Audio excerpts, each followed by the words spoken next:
I first, I think, Googled you about the hospital and the procedure. So first step for me was to determine what kind of a procedure do I want.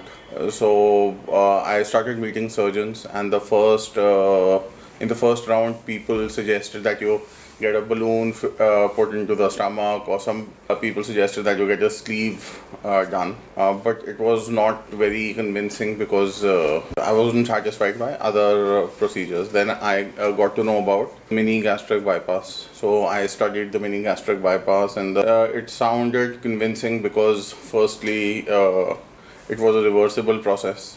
Secondly, there was only one connection point, so the risk was less. And so once I was sure about the procedure I wanted, then I started looking for the options of surgeons. So, and although I had many options in Delhi, and I met everybody, but I was not convinced because even the best of the surgeons said that it was a difficult procedure for them to pursue. I met the top of the guys, and even they could not confidently say that they will go through with the entire procedure. Most of them suggested that I just get the stomach, make it small, so it would decrease the food intake. But again, that was not what I wanted. Then I saw a lot of videos of Mr. Kular and the hospital, and they specialized in the procedure I wanted.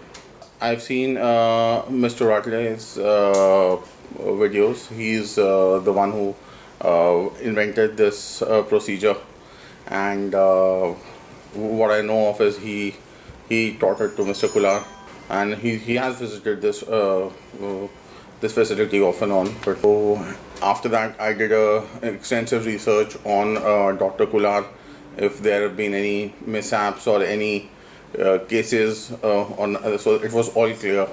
Then I started talking to people who had already gotten procedure done from here, but not through the hospital. I did independent research, and with that research, I concluded that there were a lot of satisfied customers. So that's how I finalized. I came here once. I met Dr. Kular, I met the other staff, and yes, it took me some time to finally decide, but this was the process I followed. I was very confident about the surgeon, so I was not feeling scared.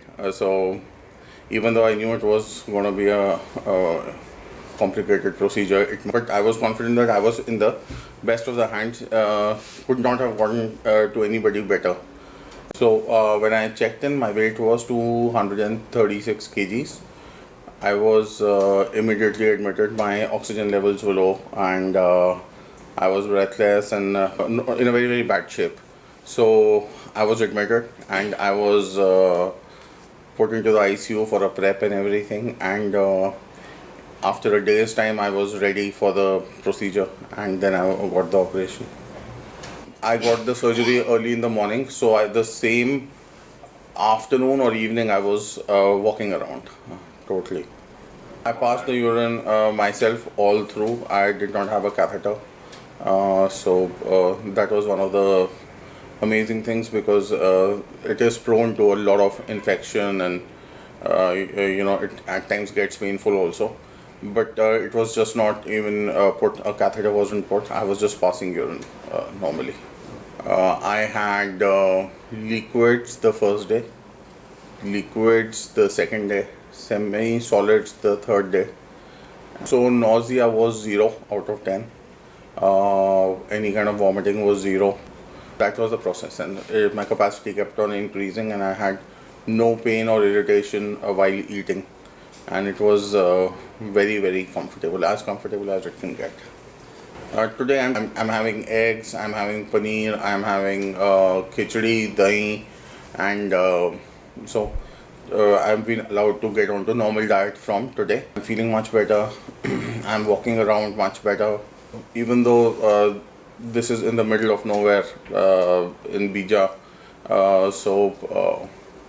but the staff over here is extraordinary. I myself have been admitted a couple of times in my family, different members, and I've had the best of, been in the best of the hospitals. So this is extraordinary service, extraordinary taking care of. There were individuals who were observing me throughout the day, throughout the night. I was never left alone. I was taken to the toilet. Somebody would stand outside. This is extraordinary care. That's what I really wanted to mention, because I don't think in Delhi or anywhere in the world you can get this kind of a service. Extraordinary.